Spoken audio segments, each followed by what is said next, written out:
Assalamualaikum warahmatullahi wabarakatuh. Alhamdulillah, wassalatu wassalamu ala rasulillah wa ala alihi wa sahbihi wa mawalah, amma ba'du. Sahabat beriman, selamat berjumpa di channel Rahman Hakiki. Seperti biasa, kita awali dengan berdoa. Semoga kita tetap diberi sehat dan panjang umur, keluasan rezeki yang barokah, serta istiqomah dalam beribadah, dan semua amal kita diterima oleh Allah Subhanahu wa Ta'ala. Amin ya Rabbal Alamin. Video kali ini menampilkan tentang amalan yang disukai Allah, sederhana tapi penuh berkah. Ada beberapa amalan yang telah kita lakukan dalam kehidupan sehari-hari, baik dalam konsep hablum minallah, hubungan manusia dengan sang pencipta, hablum minannas, hubungan antar individu, serta hablum minal alam, hubungan manusia dengan alam. Dari sekian banyak amal kebaikan yang tertuang dalam ketiga konsep tersebut, ada sejumlah amalan yang paling disukai Allah Subhanahu wa Ta'ala. Bahkan terkadang amalan itu tak disadari oleh umat muslim lantaran amalan yang disukai Allah rupanya hal yang terkesan sederhana. Tapi kunci kesuksesan memperoleh kesempurnaan amalan yang disukai Allah itulah yang menjadi tantangannya,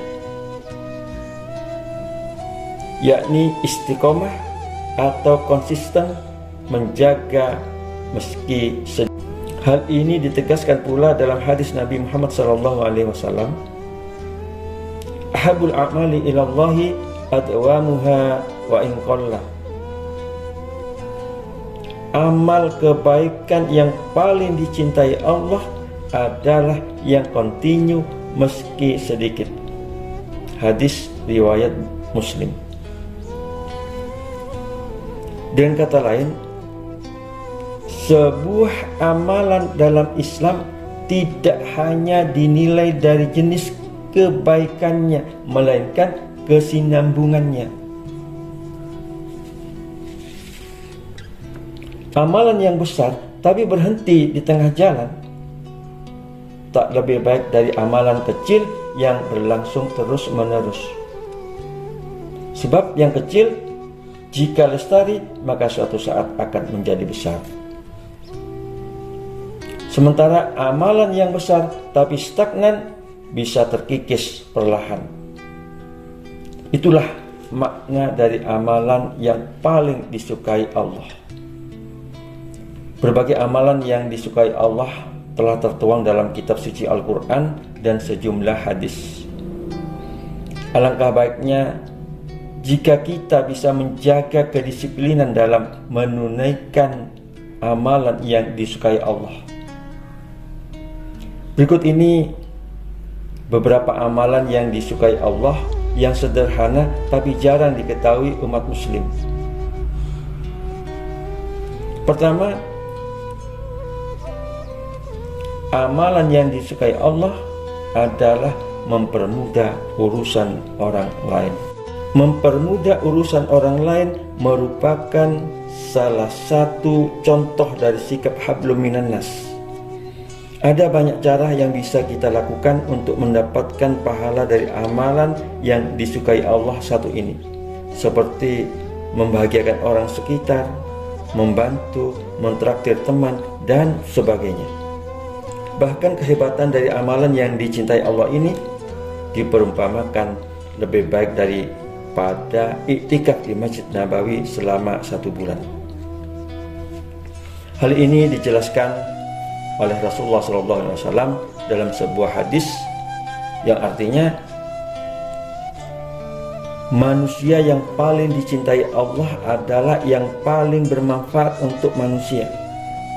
Dan amalan yang paling dicintai Allah adalah kegembiraan yang engkau masukkan ke hati seorang mukmin, atau engkau hilangkan salah satu kesusahannya, atau engkau membayarkan hutangnya, atau engkau hilangkan kelaparannya. Dan aku berjalan bersama saudaraku untuk memenuhi kebutuhannya, itu lebih aku cintai daripada beriktikaf di Masjid Nabawi selama sebulan lamanya. Dan siapa yang menahan marahnya, maka Allah akan tutupi auratnya. Barang siapa yang menahan amarahnya padahal ia bisa menumpahkannya, maka Allah akan penuhi hatinya dengan keridhaan di hari kiamat. Dan barang siapa berjalan bersama saudaranya sampai ia memenuhi kebutuhannya, maka Allah akan mengkokohkan kedua kakinya di hari ketika banyak kaki-kaki terpeleset ke tepi neraka. Hadis riwayat At-Tabrani. Kemudian yang kedua, amalan yang disukai Allah adalah menjadi orang yang bermanfaat. Bermanfaat bagi orang lain, hal ini bagian dari praktek hablum minan nas. Menjadi orang yang bermanfaat ini juga ada dalam hadis yang disebutkan dalam poin pertama tadi. Islam mengajarkan agar kita gemar memberikan manfaat kepada orang lain. Rasulullah SAW menganjurkan kita umatnya agar mempunyai jiwa yang gemar memberi manfaat dan tak bersandar atau terlalu bergantung kepada orang lain. Seorang mukmin yang baik akan selalu memikirkan agar hidupnya berguna. Dalam riwayat Imam At-Tirmidzi juga Rasulullah SAW bersabda, barang siapa yang menghilangkan salah satu kesulitan seorang mukmin, maka Allah kelak akan hilangkan salah satu kesulitannya pada hari kiamat. Sahabat beriman yang dirahmati Allah,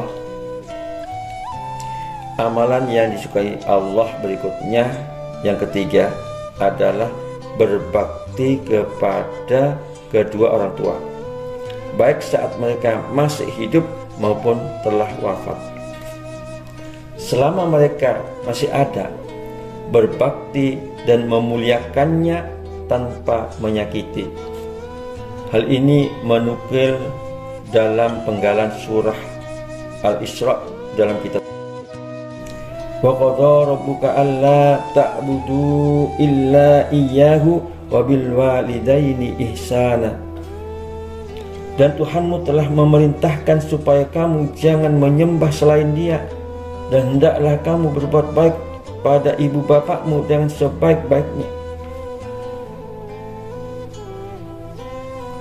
Sedangkan saat kedua orang tua telah berpulang, kewajiban seorang anak adalah mendoakan mereka.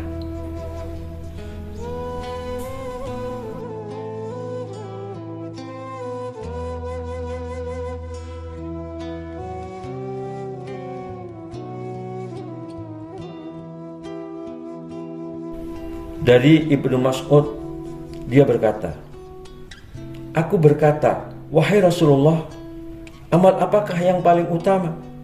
Beliau menjawab, sholat pada waktunya. Aku berkata, lalu apa lagi? Beliau menjawab, berbakti kepada orang tua. Aku berkata, lalu apa lagi ya Rasulullah? Beliau menjawab, berjihad di jalan Allah. Hadis riwayat Al-Bukhari dan Muslim. Kemudian amalan yang disukai Allah berikutnya, yang keempat, yakni dengan bersedekah, baik dalam bentuk harta maupun jasa atau amal kebaikan. Tangan di atas lebih mulia daripada tangan di bawah. Dalam Al-Quran surat Al-Hadid ayat 18, Allah menjelaskan, sesungguhnya orang yang bersedekah, baik laki-laki maupun perempuan, dan meminjamkan kepada Allah pinjaman yang baik, niscaya akan dilipat gandakan ganjarannya kepada mereka dan bagi mereka pahala yang banyak. Jangan menjadikan sedekah sebagai hal yang memberatkan, karena amalan yang disukai Allah satu ini tidak harus dengan harta. Kita bisa bersedekah secara ikhlas saat berusaha membantu orang lain. Nabi SAW menjelaskan dalam sabdanya dari Abu Musa, dari Nabi SAW, beliau bersabda, wajib bagi setiap muslim untuk bersedekah. Para sahabat bertanya, wahai Nabi Allah, bagaimana jika ia tidak mendapatkan untuk bersedekah? Beliau menjawab, berusaha dengan tangannya sehingga bermanfaat untuk dirinya dan bersedekah. Mereka bertanya, bagaimana jika ia tidak bisa melakukannya? Beliau bersabda, menolong orang yang sangat memerlukan bantuan. Mereka bertanya, bagaimana jika ia tidak bisa melakukannya? Beliau bersabda, menyuruh untuk melakukan kebaikan dan menahan diri dari kejahatan, maka hal itu adalah bersedekah baginya. Hadis riwayat Al-Bukhari dan Muslim serta Ahmad. Dalam hadis yang lain, Rasulullah SAW bersabda, engkau membantu seseorang menaikkan barang ke atas kendaraannya, itu adalah sedekah. Hadis riwayat Muslim. Kemudian yang kelima, sholat tepat waktu. Seperti diketahui bahwa sholat merupakan tiang agama dalam Islam. Bahkan kelak di akhirat, sholat menjadi amalan yang dihisab atau dihitung pertama kali. Bahkan kelak sholat tepat waktu akan menjadi cahaya penerang di hari kiamat. Dari Abdullah bin Amr dari Nabi SAW bahwasanya suatu hari beliau pernah menyebutkan mengenai sholat seraya bersabda, barang siapa yang menjaganya, ia akan mempunyai cahaya, bukti dan keselamatan kelak di hari kiamat. Dan barang siapa yang tidak menjaganya, maka ia tidak mempunyai cahaya, bukti dan keselamatan pada hari kiamat. Dan ia akan tinggal bersama Qarun, Fir'aun, Haman, dan Ubay bin Khalaf. Hadis riwayat Ahmad. Demikianlah beberapa amalan yang disukai Allah, yaitu beramal sesuatu yang diridhai Allah secara berkesinambungan atau terus menerus walaupun amalan itu sedikit. Semoga kita tetap istiqomah dalam melakukan amalan-amalan yang disenangi Allah Subhanahu wa taala. Amin ya rabbal alamin. Assalamualaikum warahmatullahi wabarakatuh.